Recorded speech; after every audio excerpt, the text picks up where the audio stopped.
Welcome to the Dark Horse Paranormal Podcast. I'm your host, Chris Carr. And I am Kristen Johnson. And we are live.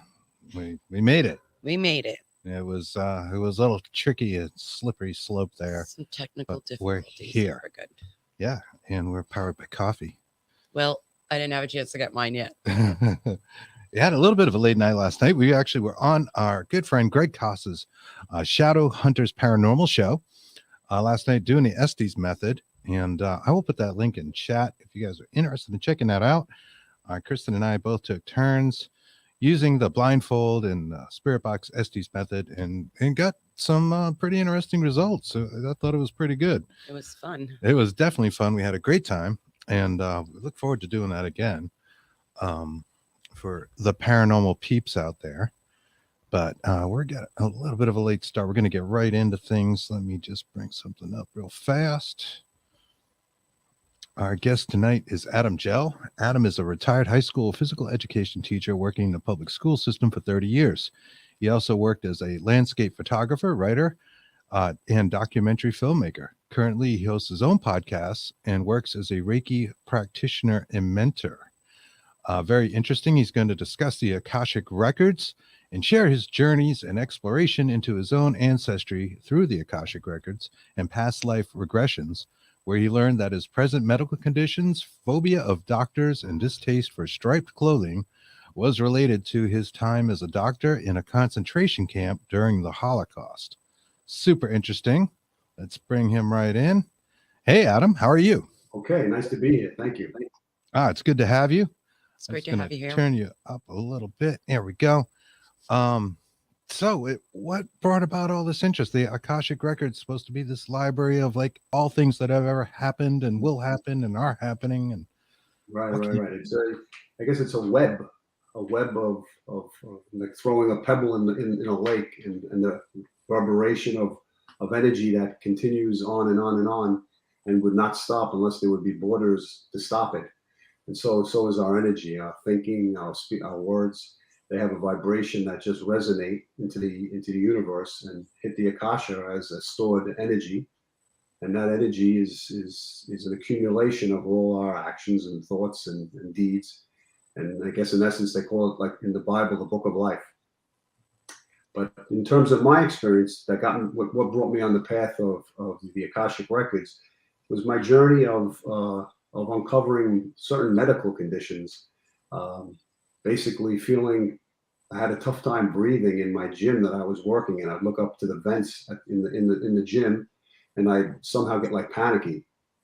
Along with the fact that I was having like breathing difficulties and asthma, and I couldn't correlate why I was becoming panicky and very nervous just looking up at the ceiling and telling them, please shut off the heat, shut off the vents. To make a long story short, say it again. The vents bothered you, the vents themselves. The vents themselves bothered me. I didn't really have any recollection of obviously why that would disturb me so much, but somehow I would tell my coworkers, make sure they shut the vents off. This would be like something that was like profound. And they'd say, all right, Gell, we had them shut off the vents. And I was so adamant about it.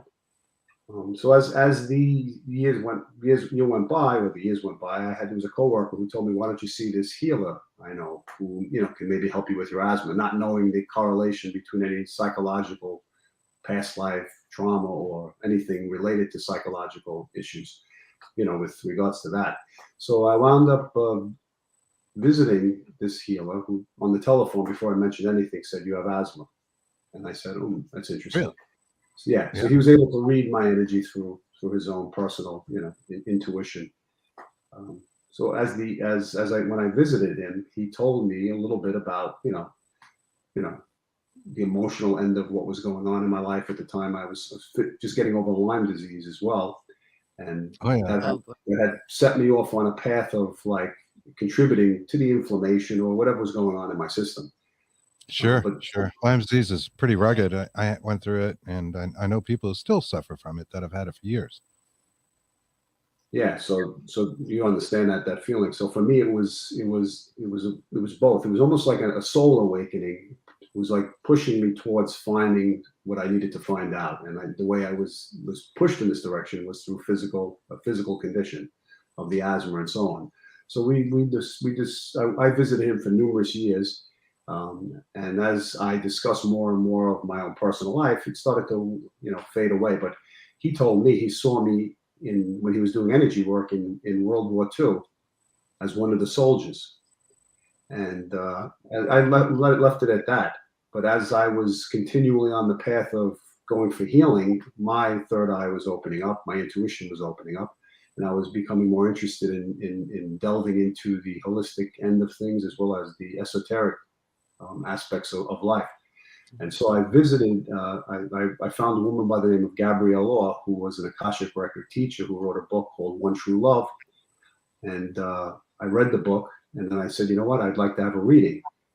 So after I had a reading done, towards the end of the reading, she said, do you speak German? And I said, I do. And I had an interest in learning the German language in college, having had a Jewish background and a Russian grandmother from World War II. So it went against, not on a surface level, but deep down, it went on a deeper level of like going against the grain of having survived the war. And then having me have this interest in learning German, and then eventually marrying a German woman and living in Germany. Oh, wow. Yeah. It's very interesting. Yeah. So as it progressed, I didn't understand that I'd meet soldiers from World War II, German soldiers. In fact, my ex-wife's family were in different divisions in the German army. I'd go over the house and they'd sit there and start telling me about the war. Or I'd go into a restaurant and it'd be like an U-boat, a submarine captain who would start telling me his story. Definitely synchronicity right there. Yeah, there was a lot of synchronicity, and I didn't understand it then. That was in 1987 because I was just going there to learn the language. And so I studied in the University of Frankfurt, and I made it as almost as a full-time student, learning the language within 5 months fluently. And everybody was saying, how do you speak so good? Wow. Well, along with that, I had an interest in World War II. And I was fascinated with the war. So as the years progressed, and I was visiting this healer, he brought up that issue of being a soldier, and then the reading from Gabrielle Law. She gave me a reading and told me that she saw me after she asked me, do you speak German? I said, I do. I didn't mention that to her, and she said, I see you in the Holocaust as a doctor. You were a Jewish doctor in the Holocaust, and you at the end, they had to spare you because you knew too much. And so my life was taken. And then I just left it at that. Holy crap. Yeah. Yeah, very interesting. All right, so lots to unpack. Yeah. Yeah, like you must have just been blown away with all this. Yeah. Like you keep hearing it from these people. You know what you mentioned initially at the onset of the show, you said striped clothing. So that was another thing that I scoffed off as just being some type of distaste for certain clothes. But when I remember, only stripes that were going down was I unable to wear, or I didn't want to wear. Not stripes that would go across. So if there was a shirt that had stripes going down, I said, no, I'm not wearing that. And I had almost like I got perturbed at the fact that I have to put that on. Wow, almost like a PTSD thing. Yeah. Yeah, absolutely. Absolutely. And to play that back or tie it back to the vents, did this have something to do with just asthma, or was it to do with the concentration camps themselves? Well, now when I heard that assessment, that reading of a past life, then I was able to put a little bit of the pieces together. That was one of the pieces that I started to connect and realize that, okay, along with the fact that I went to a psychic workshop and they were blowing incense with smoke, and I had said to the teacher, could you just please put the incense out? And she said, why? I said, just it bothers me. And so the girl next to me said, it's not from this life, it's from the past life you just had. Oh my goodness. No kidding. So this was a random person in the class that said this to me. So I was, so that was definitely a hit that told me that I was in line with other people were telling me. And then then I did readings myself, Akashic Record readings for myself. And doing the readings for myself, I found out that I came from Berlin, and I had a German mother and a Jewish father. So that was my reading. And then a few years later, actually last year, I was doing a healing session for a woman. And after the session was finished, or in the midst of the ending of the session, she jumped off and she said, "You were my doctor in the camps." Wow. Looked, and I was completely like shocked, because I knew from the other readings what had happened. I didn't share this with her, and she said, "I remember you there."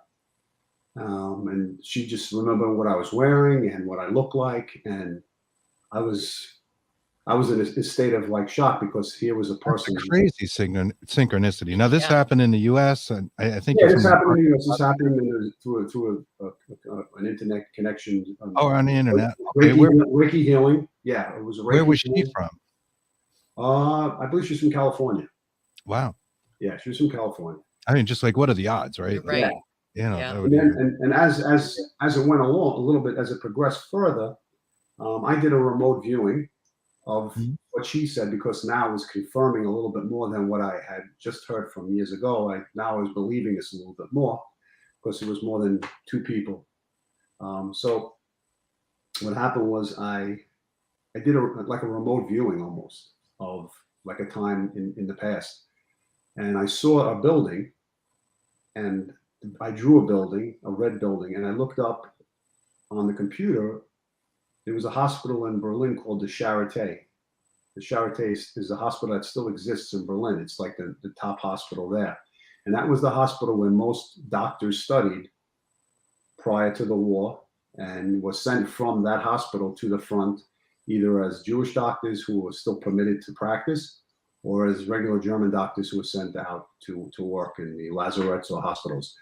And I drew the building, and the building appeared to be not exactly, but very similar. I wrote a red building, and it was a red building, and I drew the courtyard, and there was a courtyard at the hospital. I was starting to now get deeper into this.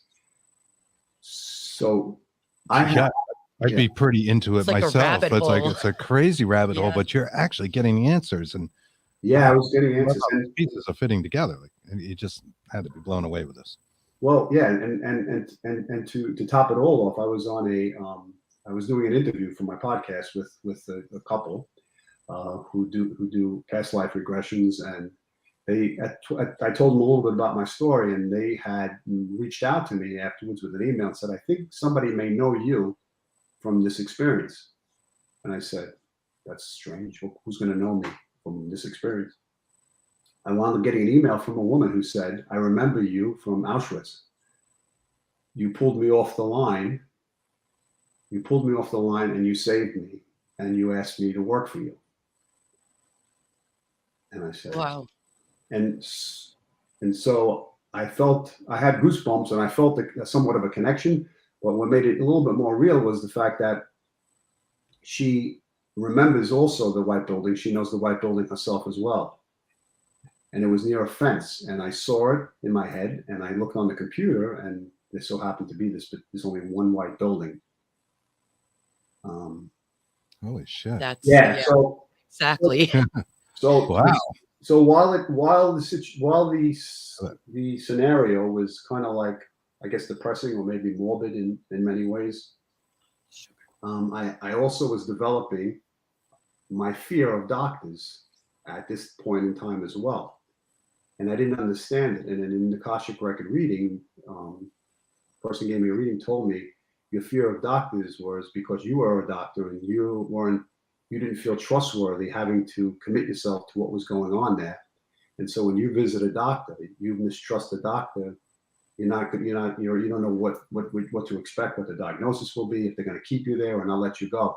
And I always feel like when I go to a doctor at this point in time, when this memory came up, that I wouldn't be released, that I would be stuck in the office and they would take me away and I wouldn't return. Right. So like now being stuck in a concentration camp, like Right. being forced to work and just not being able to leave. And Yeah. I can see where there'd be a stigma that may Absolutely. cross lifetimes. Let's backstep a little bit because we covered a lot of ground there. And I'm just interested in the Akashic Records themselves, how that is different than remote viewing, and how you were able to develop these skills. So you mentioned your third eye opening and going to a healer. And what that experience was like and how it led you into these other things. Maybe Well, I would say that since my energy was my vibrational frequency was increasing due to the fact that my chakras were being opened and more stuff was clearing out, and I was more in contact with some of the traumas from the past lives and the present, how it affected my present life. It was clearing out old energies, and I was able to have greater insight and more clarity, I guess, with my third eye. Now, was this like breathing exercises, meditations that you were doing? I was doing breathing exercises on you. I was having Reiki done to me. I was also doing breathing exercises, and along, as I said, I was learning about the Akashic Records itself, of contacting or accessing that energy, as you asked. And that energy itself is a high frequency located above the 8th chakra, about 12 inches above your head. And that connection draws to like the astral plane, where you can receive information. And how it's accessed is by, first of all, being at a high frequency, breathing, but more so saying a prayer. And that prayer accesses that energy.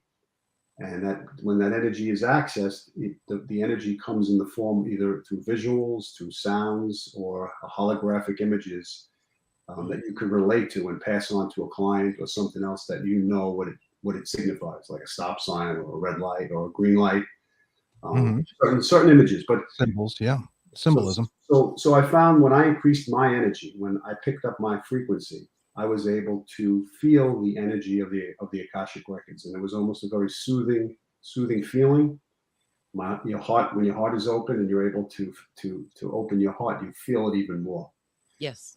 So the vibration doesn't only access information, but it also puts you in an energy which is very healthy and very, very soothing for your soul. That's fantastic.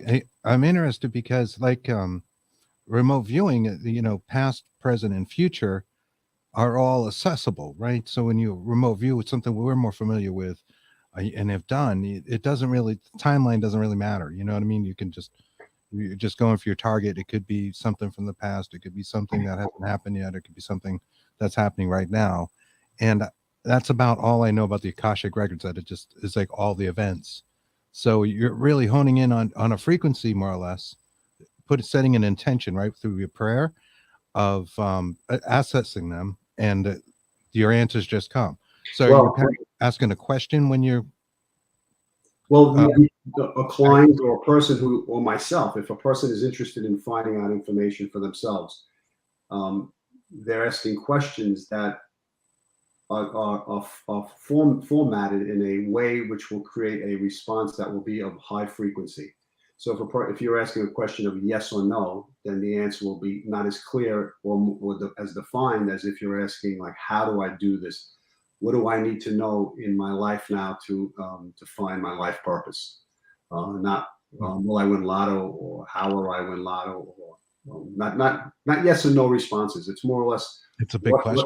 Yeah. So really, what you're trying to do is remove the barriers that are blockading your soul from receiving information or actually growing on a soul level.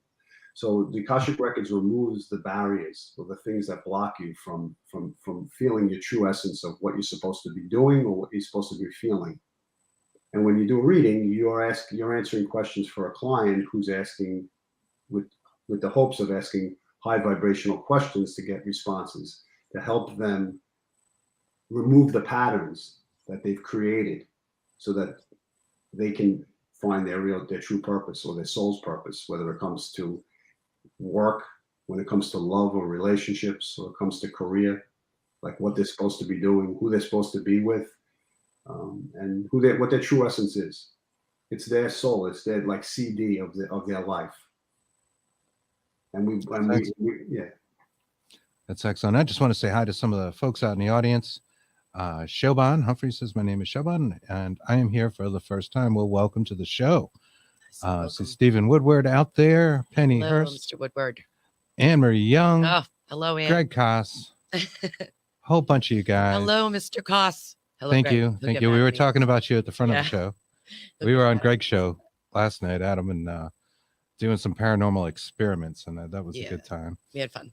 We had a good time. Yeah, I had to end up putting that link in chat at some point for people to check out, but not right now. No. Right now, we want you to stay tuned We and, just wanted to make sure we said listen to our Adam, because the story is amazing. Yes, it is. Yeah, like I keep saying, you must have just been blown away with all these synchronicities, as Kristen mentioned, and seeing a story build. Mhm. I know you're also a documentary filmmaker, and maybe that plays into this as well. The subject doesn't. Well, the subject does play into it in some aspect. My documentary film was called Forgotten. It played in the film festivals in the New York and New Jersey area, and it was basically a story about my journey through time to uncover my grandfather, who was killed in World War II, and he was my father's biological father, and my grandmother's the love of her life. And through her diaries and through her pictures, I was able to find him. Having grown up in Brooklyn as a 7-year-old, I'd visit her house frequently, and she'd make food and cook for me. But her real draw was to try to have me understand our ancestry of where we came from or who her family was, because she had to leave after the war, after World War II, as a displaced person with my not biological grandfather, her new husband, and my father and his uncle, and they came to this country. And so she, at the time, she came from Russia. And because of the war years, she was unable, due to the Cold War, to identify with her nationality because of coming to America at those times. And so she suppressed her language and suppressed her identity, and she called herself Polish. But as I sat at her kitchen table and she would take out her photo albums, she'd open them up, and I would start skimming through them, and I came across a soldier in a military uniform. And as a 7-year-old, I was intrigued by war and soldiers and uniforms. And so I asked her who that was, and she was by the kitchen sink. She said to me, "Oh, that's nobody." And then I, of course, as a 7-year-old, even I was 7 years old, I knew that she was diverting the attention away from what that picture signified. So I went home, and I said, "Dad, your father was a soldier?" And he said to me, "Leave me alone. I don't want to talk about the subject." Mm. So through that suppression of what I was witnessing, I somehow. Sorry. Okay, that's perfect. I didn't forget about that photo. That photo stood out to me. So skip years later, she only really revealed that was the love of her life. He was a school teacher. He was sent off to war, and he never came back. Okay, so 20 years later, I was going through a divorce, and the breakup of my relationship kind of like put a wedge between my children and I. So I somehow had a memory of the photo I had seen of my grandfather, and said to myself, what happened to him? He had my father as his son, and my father never took interest in his biological father. He had a different surname, a family name than Gell, and the name was changed to his stepfather. And my grandmother, I knew, had something more. It was a little bit deeper than just showing me photos. So when she passed away and I was going through this divorce, I went to my father's basement, and I had said to my parents, "Please just save all grandmother's pictures." And when I was going through that, I found a diary. And in the diary, it was written in the Komi language, which is a Cyrillic language with Russian letters, but it's not Russian. It was indigenous. It was the Komi people, the north. Okay. So what happened was I said I brought some of the diaries to work to a few people who could write Russian or speak Russian, and they said, "This is not Russian." So I said, "Okay." I remember she was Komi, so I just picked a random letter out of her box of diaries and photos, and I wrote a letter to a family member, I believe, which it turned out to be correct. They wound up telling me that they would translate the diaries if I made copies, but it's written in Komi, so it's going to take a little bit. So maybe about a month later, I received all the 40 or 50 pages worth of diaries translated into Russian. So now I had to have them translated into English. So I had somebody who can do that. So make a long story short, all these diaries told about pre-war, before Hitler attacked, and then when Hitler attacked, and then my grandfather being sent off to war, my grandmother's life in a displaced persons camp, traveling from country to country as a refugee, experiencing hunger and experiencing missing her family and everything else that went along with that. So I took those diaries, I took the photos, and I had to figure out who my grandfather was. So through reading the diaries, she had his death certificate in there. And the name was revealed. With the name revealed, I was able to contact the archives in Moscow. This was maybe 10 years ago. And I contacted them. They sent me the information of who he was and where he fought and where he was killed. Now I had to find out where his body is. So with the help of the archives, they had information that he was in a mass grave in a little village 3 hours west of Moscow in Smolensk, which is a little bit west. I wound up somehow serendipitously making contact with people in the archives who told me if I do come over to Russia, they would take me to the different graves or help me out finding where he was. Wow, So I actually had people pick me up at the airport. I mean, a whole big plan. And with that, I actually made contact with my grandfather, biological grandfather's brothers, sisters, and their family, who were still in the village where he was born. Wow. So I wound up going to Moscow. I took a trip we took a 3-hour trip through the backcountry, through these dirt roads with like almost like people watching and stopping cars with not proper visas or whatever. And I didn't have the visa to go to the graveyard. I was on my own basically going there. So it was a bumpy road, 3 hours. And finally, we made it there, and I found my grandfather's name in the mass grave and where he was. And I was the first person to be able to put a flower down on this grave from any of the family members, and especially my grandmother, who cried in her diaries, missing him tremendously, and showed me that photo as a 7-year-old. So I knew it was something significant. So I completed the cycle for her of making a film of my childhood with her, the photos, viewing the photos of my trip, what I learned, and how I completed the journey for my father, who also then validated his father's existence, just like many men want to be validated as fathers in relationships that, went bad or didn't work out. And so his name was resurfaced. His legacy of who he wasn't just a person who passed away, but he was somebody that was remembered, like, all of us. Exactly, he was remembered. Yeah. So basically, I just wanted to show that we all have a story. And even if it's not a person who's of great significance, we still are struggling and trying to learn our lessons of life. Yep. Yeah. Very true. Wow. That is really an amazing story. Do you think that you and your grandfather may have crossed paths? Well, I'm going to say something that's very interesting, because from my understanding, having researched his division, which was the 224th Infantry Division, it was a ski division that fought in the backside of the German forces that were coming towards Moscow. And they were sent on missions, and they never really returned, because I met a soldier in Brooklyn, actually, who fought again alongside his division, which was so interesting. And I interviewed him in my documentary film. And he said, we used to wave to them goodbye, because they knew they weren't returning, the ski soldiers, because they were sent with no real protection, especially from the elements. And it was just very, very fascinating for me. That is awesome. That is so intriguing, and that this would be. Oh yeah, but no, I missed one point. I wanted to say. I'm sorry. Yeah. So his division actually they liberated the concentration camps. Okay. And they made it, I think, not either to Auschwitz. I think they actually were near Auschwitz or one of the concentration camps in Poland. So it's very interesting. So had I in this past life been in one of those camps, as we're talking, his division came through and liberated parts of Auschwitz in 1940, I guess 45, I believe. Wow. Yeah. Imagine that. That is intriguing. I love this.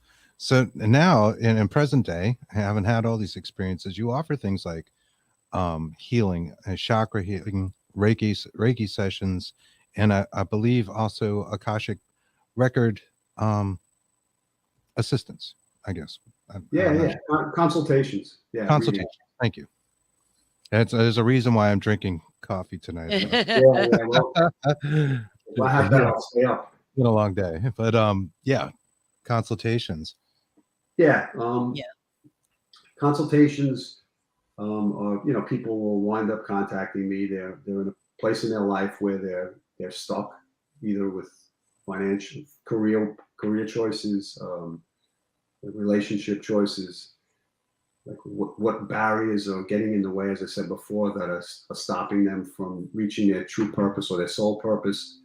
And what I do is I access the records for the particular person based upon their name. The name is the entry point into the Akashic Records with a specific prayer. And the information that comes through is with love and with basic, of trying to tell the soul or the person that there's always support for them, that they're never alone, that they're being guided, and that the information is pure, and it's an energy that will, if not give information solely, it'll shift the energy of the person who's getting a reading. That's awesome. That's great. It's great. I have notes here that say you also had a UFO experience. Well, I've always been interested in UFOs, and I've actually interviewed people, on different subjects of that. I was at the beach last summer.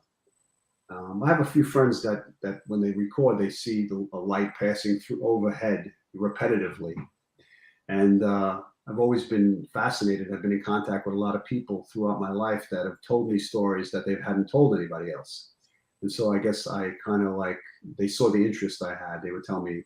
One guy told me about the Hindenburg he saw, and then he was working in Monticello, and a disc landed.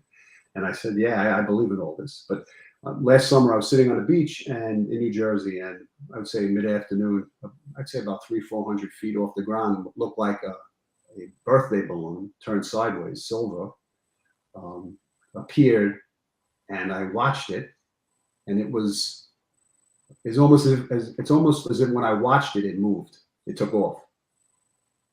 It floated, slowly, and then all of a sudden it just went into the clouds. And I said, a balloon can't do that.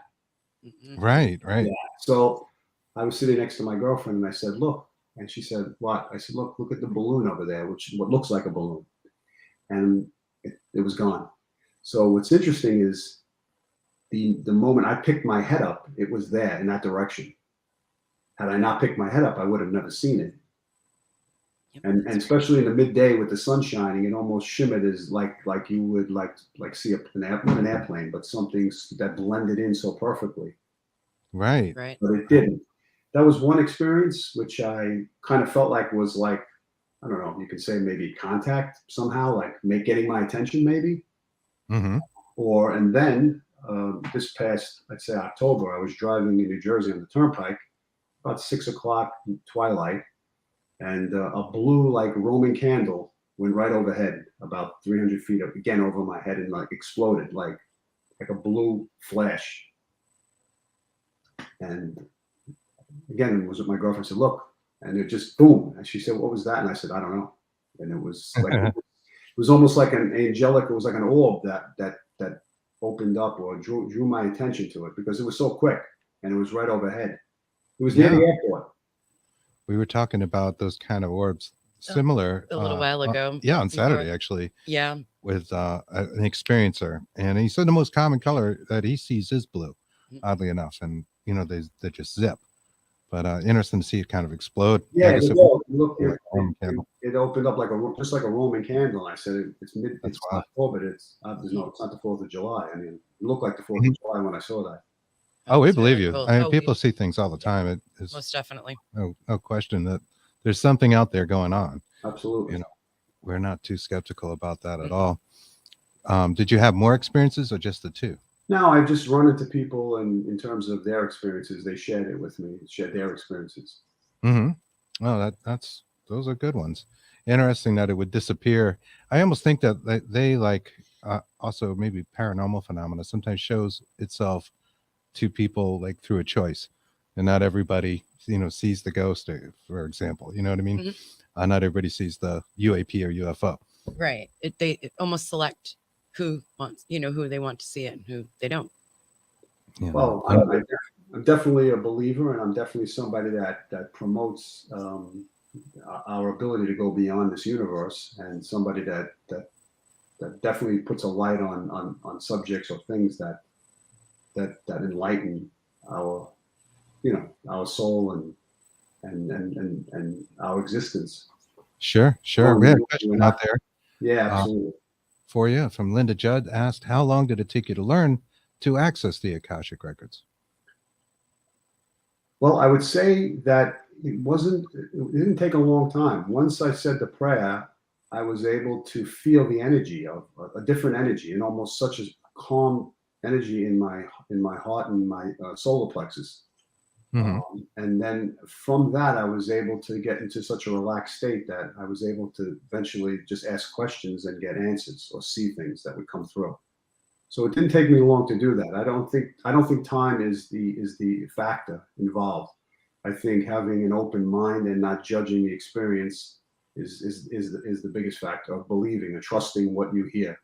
I was going to say belief. And belief Yes. seems to play a role in a lot of this phenomena, and your ability to do things, whether it be psychically or have more, say, paranormal experiences, that kind of thing. Belief is a real benefit. Yeah, I think it's opening up your chakras, your energy level. You're increasing your frequency, your vibration, and not closing it off. You're opening it up. You're expanding it. Through your expansion, that's how you're expanding your perception and your ability to receive. Oh, let's see. You have a friend. we love dogs. Yes, we do, and cats. And cats. So your dog is welcome to join our interview. Sure. No problem at all. We have cats that jump in front of the camera all the time, so Yeah. I'm sure. we have Those are try to the keep them out of paranormal the subjects.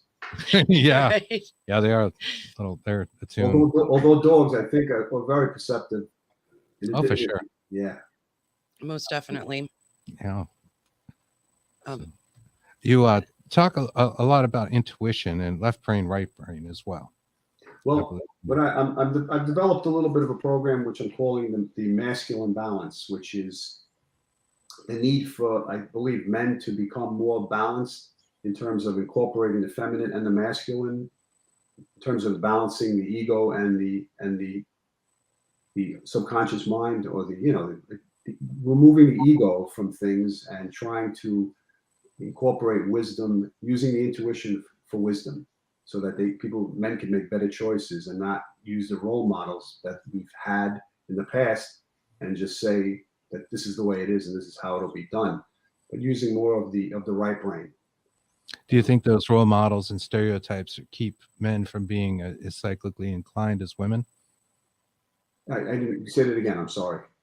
Do you believe that those role models and stereotypes keep men in general from being more psychically inclined or intuitive? Yes, absolutely. Yeah. Well, because most as men, the pressure is to be logical and not reveal any type of feminine traits or qualities of sensitivity. Mm-hmm. And because of that, it's suppressed. Like I do a little shamanic work. So the shamanic work is incorporating what is above and below. So you have the sun, which is masculine, and you have the earth, which is feminine. And in order to balance the body, we have to be grounded, and we have to have our head also in the clouds to gain access to the universe. So you can't have one without the other. If we become grounded, we become just of the earth. But we also have to rise up to get also information, like a tree. A tree needs the leaves need to be nourished with the sun, but they also need to be nourished with the earth. Exactly. And that same applies to us. The feminine and the masculine need to meet at the heart and be balanced. As men, we close off to feeling, instead we think. And that, as they say, that journey from the brain to the heart is the longest journey, and usually that's the hardest part for men to feel. So many people I work with, I'm trying to help them uncover the role models that they had and be in touch with that, to try to reshape it and rewrite the story, so that when they do feel sensitive, they don't become the victim, but they learn the lessons of of being a victim and turning it into wisdom. Do you have a hard time getting men to come and have you do that and help them? I guess I'd have to go around the corner with it in terms of not being direct about spirituality, Yeah, excuse me, or it's around it. anything that has to do with right brain functioning, because a displaced, um, false sense of ego that gets in the way of feeling that sensitivity. And men have a deep capacity to be the wise ones of a community, to pass on their experiences. But it takes the ability to reshape the role modeling and reshape what we think as to be masculine. Right. And to redefine our role as what's masculine. Exactly. It's like, say, like, take my dad, for instance, was told never to cry, never cry, very sensitive. Like you said, don't ever be sensitive. And I think now, going ahead and our lives now being this future, I believe that everybody's getting a little bit more used to this. Well, time, I think these times are like a pressure cooker. You either go inward and learn to expand, or you go outward and grow in fear. And if we go inward and we use the time to sit with ourselves and feel the energy of what it feels like to be with ourselves alone, our own personal, our feelings, then we have the opportunity to make big steps in our consciousness. But a lot of times we fear going inward and feeling, so we try to escape what we're feeling and materialize in the outer world by having material items, luxuries, and whatever it is to satisfy our ego, so we can suppress our feelings, or the feelings that we need to do to raise our consciousness. And so I think it's important for us to do that as men, and of course everyone else included. It's just harder for men, like we were saying. I think society kind of, society drills it into you probably at a young age. Well, I think the role models we have, the parents, step parents, or whoever we're raised by, grandparents, it all depends what the traits that we found to be positive and the traits we found to be negative, and were we allowed to question what we didn't like, or do we follow in the path of what we saw? And it takes a whole reshaping throughout our lives to try to really come to a balance and say, I don't have to be like my father. I don't have to be what he did. I can take the traits that I learned from him, use them, assimilate them into my life, but I could also become my own person. So in essence, we want to really detach from the qualities that no longer serve us, that we're going to wind up passing on to the next generation if we don't do the work. Right. That's right. There's always kind of a handing of the torch in that way. Mm-hmm. And as generations go on, I think there is a natural tendency to push back some of those maybe negative characteristics. Yeah. But it takes time. It takes a long time, and there are probably some shortcuts like what you're offering that would help benefit a lot of men out there. Yeah, I mean, the last step of like a 3-week program. The last step is basically trying to get in touch with your intuition, and it basically means just quieting the mind and listening, rather than chattering and trying to control outcomes and situations. Either as I said before, in the outer world, or most men, when you talk about intuition, say, I don't know if I believe that.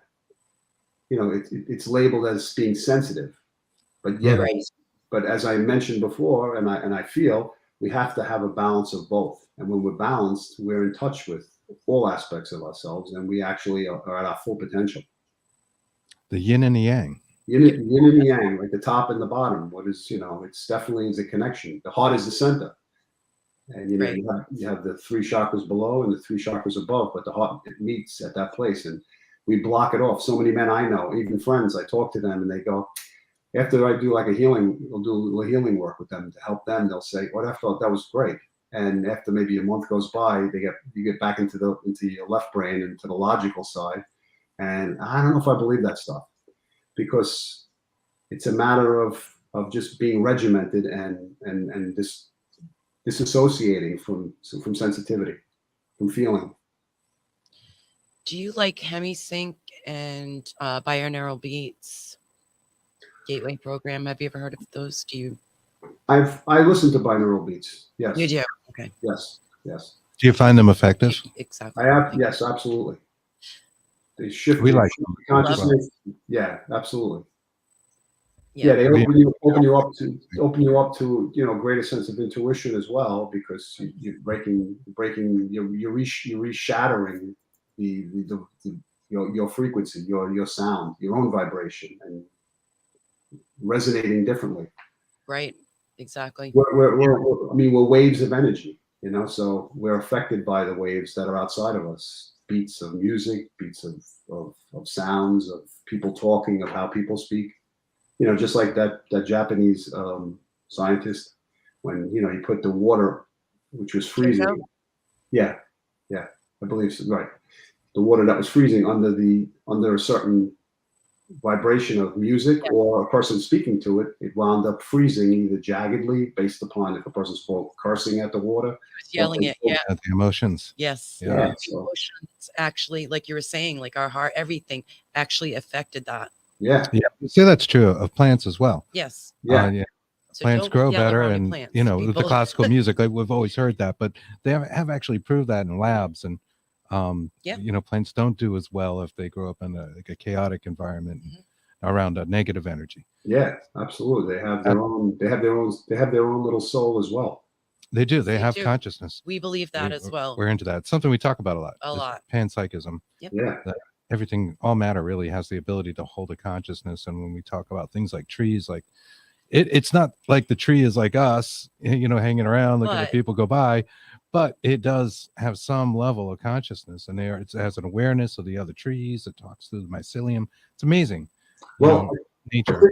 I think when we grow to love ourselves, which is probably the most difficult thing for us to do, to love all aspects, not all aspects of ourselves, but to love the essence of who we are, we wind up becoming more aware of nature, of our environment.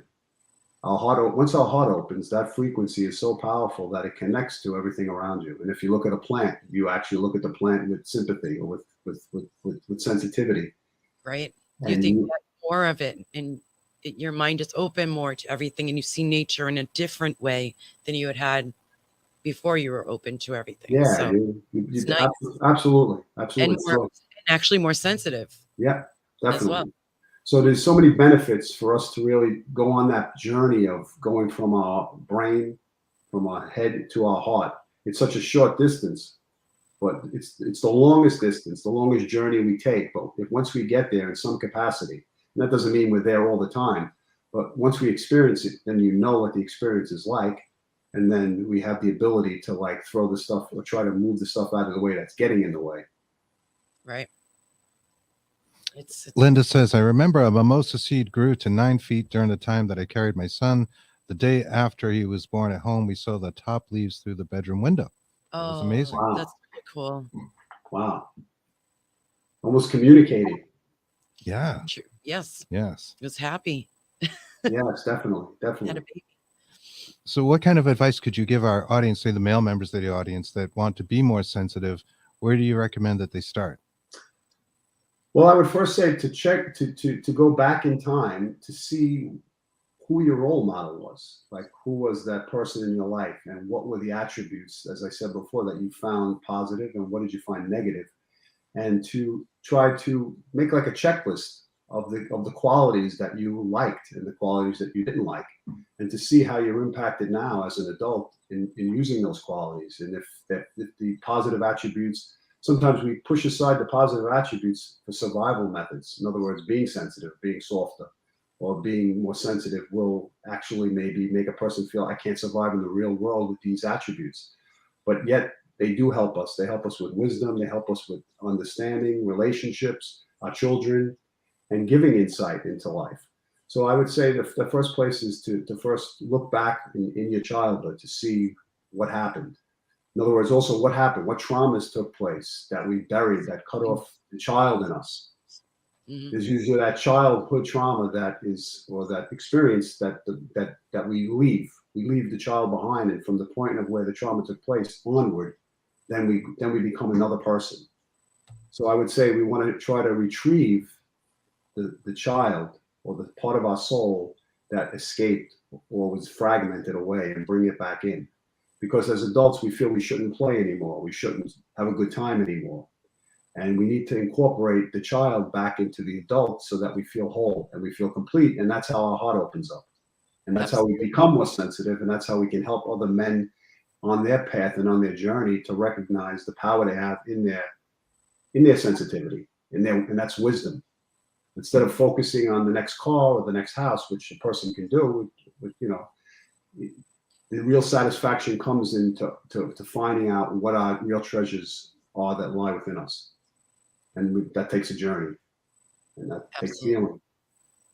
It's wonderfully said. Yeah, well put. I totally can relate to that myself, from personal experience. It makes a lot of sense. Yeah. It's hard for adults to play, and when you say it out loud like that, it sounds strange, right? It almost sounds foreign. Well, I would say for myself, the tree that has a swing on it looks more inviting, for a child. And sometimes, like for example, for myself, I'm playing ice hockey again, and I'm bringing back some of the things that I did when I was younger, which creates the fantasy again and rejuvenates the memory of the times you had, which create some joyous feelings in the present moment. And if we starve ourselves of experiencing the parts we shut out, then we lose out on creating a future. Not only that, you also create a good example for future generations to see that you're still vital, and you try to keep yourself busy and active and living.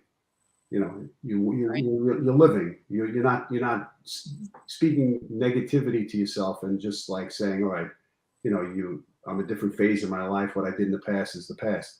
No, we really want to recycle all the different things that we did, because we wind up experiencing them at a different intensity or a different joy. Like a person who, painted or did something that they really enjoyed. As they got older, certain stresses just cut them off from doing that.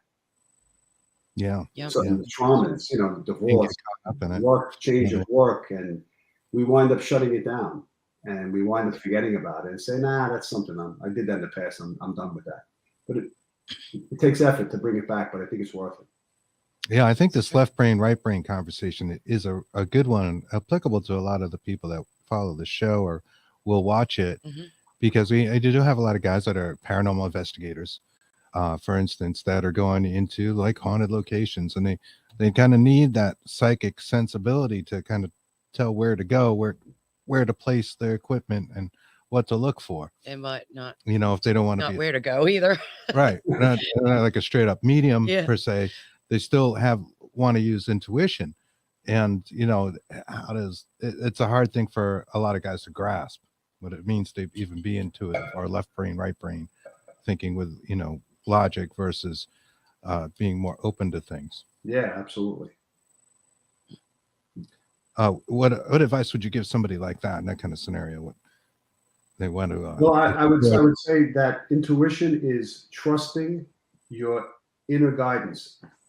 It's a matter of listening. It's a direct hit that the information just comes like in a second. And whatever you hear, you trust, you believe. That's it. There's no thinking, because then it just escapes. Then it becomes logic, and then your ego takes over and protects the subconscious mind. mind. You try to make something totally different out of it. So I would say we have to be open, like a child is open, like a child is intuitive, like a child says, "Did you see that?" Or has a great imagination. They're not ego-based. They're not working out of their ego. They're not questioning what they said or judging themselves. So I would say not judging yourself and just feeling, and then whatever comes to you, whatever you feel, that's it. That's your answer. And go with it. And that's even like psychic drawing, or a person who draws something. They just draw something about somebody, and all of a sudden that's whatever is drawn is just a random pen to the paper. And the feeling is the same thing. What do I feel? What is it? Boom. And that's your answer. So I would say being open and not closed off is very important. And breathing. I would add to that, maybe not filtering that information and just taking it in its purest form, learning how to do Yeah, that. that's about right. When you mentioned remote viewing, that, is kind of the goal of it. You're doing your psychic picture drawing, maybe you're doing descriptive words about what your target might be. It's got to be that kind of from the gut thing, and without analyzing it too much. Although there is some structure involved in that where, yeah, I mean, I know that there's AOLs and different types of things that. I was just going to say the AOLing's real fun. Yeah, you have to put that away. Analytic Go overlays. do something for a little while. Yeah, or use it for more information. There's things you can do with that as well. Yeah. But yeah, I totally agree with you, and I think that's great advice. Your story is truly fascinating. Like, I cannot believe all the connections. Well, I do believe the connections that came together for you as finding yourself synchronicity. Synchronicity. Yeah, absolutely. As this doctor in World War II in a concentration camp, and then have confirmation from seemingly random people, that you would meet on the internet is wild. We love those. We love synchronicities. We've had a lot in our lives, our own lives ourselves. And then we end up having them now with people like you, our guests. And we're very grateful for having guests like you. And it's fun. Yeah, I'm honored to be here because I have the opportunity to speak about subjects that are of interest to your audience or type of people that would listen to your show. And it gives me the opportunity to share a story, as you said, that involves so much synchronicities and different twists and turns to put me on a path of having a better understanding of who I am as a person and what I'm supposed to work on in this life. Right. And I think the Akashic Records do that. They give you somewhat of a map of helping a person find their path. So. Yeah, I'm bringing up your website right here. This is Adam, and it's pronounced Gell. I heard you say that, but it's actually Gell, but people call Gell. it I'm sorry, I think I said Gell in the front of the show, but it's I know. Sorry about that. Gell, Gell. Yes. Some people may hear this as a podcast, so I want to spell it out for them. www.adam Adam Gell Gell Gell. Wow, I need more coffee. universalhealing.com. So right. Adam Gell, universalhealing.com. You've got Akashic record consultations on here, Reiki, a little explanation as to why people should seek out alternative treatments. Yeah. Yes. A little bit about yourself, testimonials. This is good stuff. Yeah, you also do something known as a soul print, fingerprint reading, which is interesting. How does that work? Well, fingerprint reading is people send me fingerprints. They're 10 fingerprints, and what I do is our fingerprints. Nobody has the same fingerprints, and it's a map of your soul. And we belong to 4 different types of schools: the school of love, school of peace, school of service, or school of wisdom. And based upon what school you belong to, based upon your fingerprints, what the most dominant prints are, will determine which school you are, and will determine what lessons you'll go through and what the breakthrough is in your life that will help put you on the path for that soul purpose and having completed what your soul was supposed to do. So it's very helpful. It helps a person find what profession, or it helps why they're suffering with certain types of ailments repetitively. And once we turn the corner and no longer use it as being the victim, but of turning it into service, where we learn from the experience, then we wind up completing what we're supposed to do, and we go on our path of what will bring our soul joy or bring us happiness. That is absolutely fascinating. That's great. I've never heard that. That is so cool. Yeah, I like that approach. That is awesome. Lastly, I just wanted to ask you, and I'm sure, based on who your grandfather was in your past life, do you think souls travel in like families through lifetimes and groups of souls? Yeah, absolutely. I think we're playing different roles in the classes, or not the classes, but the group of reincarnations, the soul families that we reincarnate with. I think we play the brother, the sister, the mother, the father. I think we play that in a group as well as in society. We become the male, the female, the wealthy person, the poor person, the king, the slave. I think it's just a consistent role reversal to have our soul feel all the different aspects of what it is to be a human being.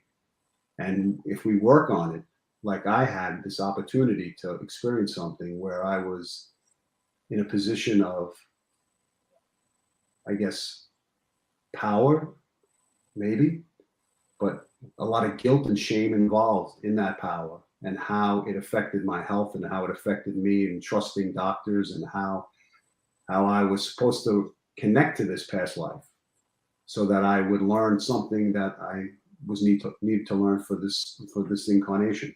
So I believe we do come in, as a soul family. And I think those people we naturally hit it off with, even though they may not be the best people, but something we have to teach them, or something that they have to learn from us. And there's a connection. You say, why are you friends with that person? So yeah, Finally, everything it's like a lesson. it's all a lesson. Yes, Wow. absolutely.